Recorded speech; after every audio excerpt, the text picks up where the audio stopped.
Hello and welcome to Alive Politics. With me today is Malam Larry Isa Onilu. Did I pronounce it properly? Very well. Okay, the Deputy Director of Strategic Communications with the All Progressives Congress. You're welcome. Thank you for joining us in the studio. Yeah. So recently, your presidential candidate, Bola Tinubu, was at Chatham House to answer some questions delegated to him, but he ended up, delegating those questions to other people. Do you do not think that he abdicated his responsibility a bit and confirmed the fear that he's not up to it? Exactly. Oh, okay. To start with, Asiwaju Bola Ahmed Tinubu, it's not a new guy on the block. He's been around. Mm-hmm. Quite a number of people know him very well. He's well known even to the media. Nothing else for him to prove. Mm. He's had all his life to prove how competent he is, his understanding of issues, and his track record speak for him. So I thought, since I've been hearing that word delegating, it's always been positive word. It shows leadership, it shows responsibility, it shows somebody who developed others, and who else has that capacity to develop others in this country other than Asiwaju Tinubu. So what happened at Chatham House? He didn't just ask them to speak on his behalf. He demonstrated the preparedness of himself and his team to governance, towards getting hold of power, towards accountability. For the good of all of us. So it's just, they are ready. It shows, it was a demonstration of how things will work if he is the president.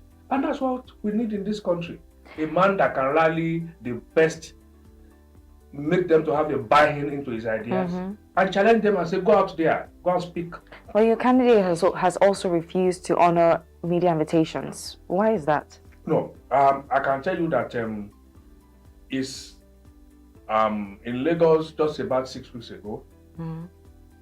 Top media executives from across several media houses, he hosted them. He had over 2 hours with them. Top media executives, over 60 of them, at Oriental Hotel in Lagos. He had over 2 hours with them. They all left very highly impressed of what he did and his grasp of the issues. So, but it is his campaign. It is APC's campaign.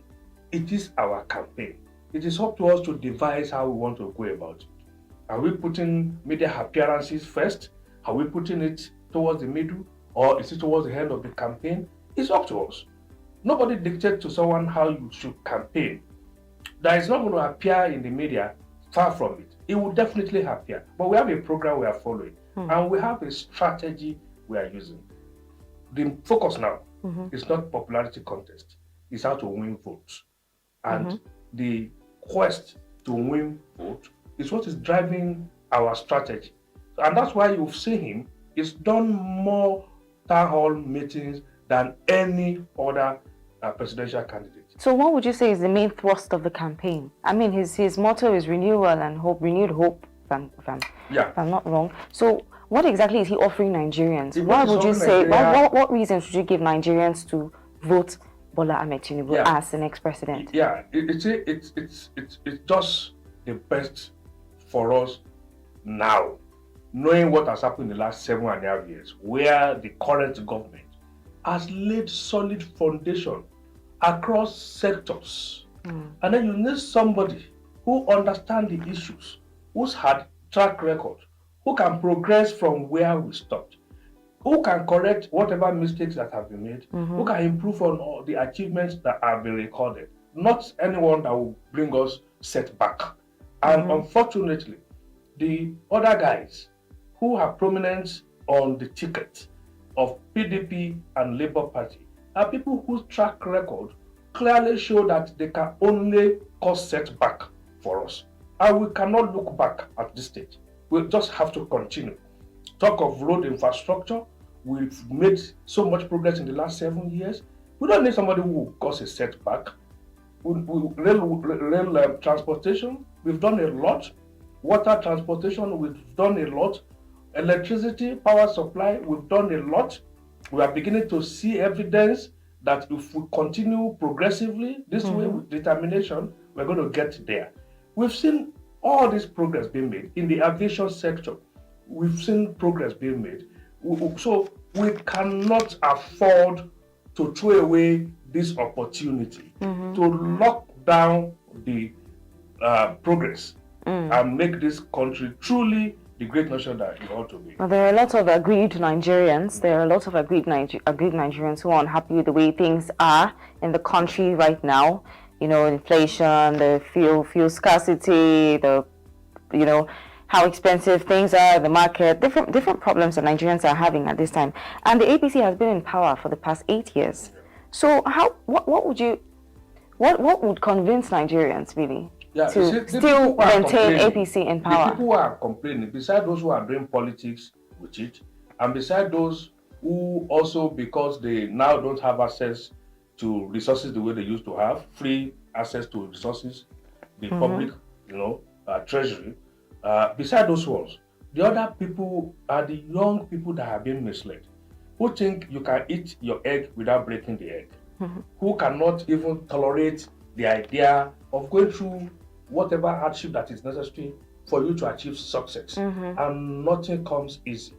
So if all that has happened in the last 7 years had happened the previous 7 years or the 7 years before, we would not have to be at this stage now. It's because those things didn't happen. We didn't have somebody who would take us through the mill. And for us to come out through the furnace and refined, that's why we are where we are today. Now we have somebody who is doing that. And he's done that for 7.5 years. We've seen solid foundation laid across sector, as I said earlier. So we need to progress.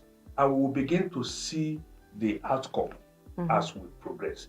Now, for the first time in a long while, we have surplus in our international trade. You know, our export outplay import with over 3 trillion naira.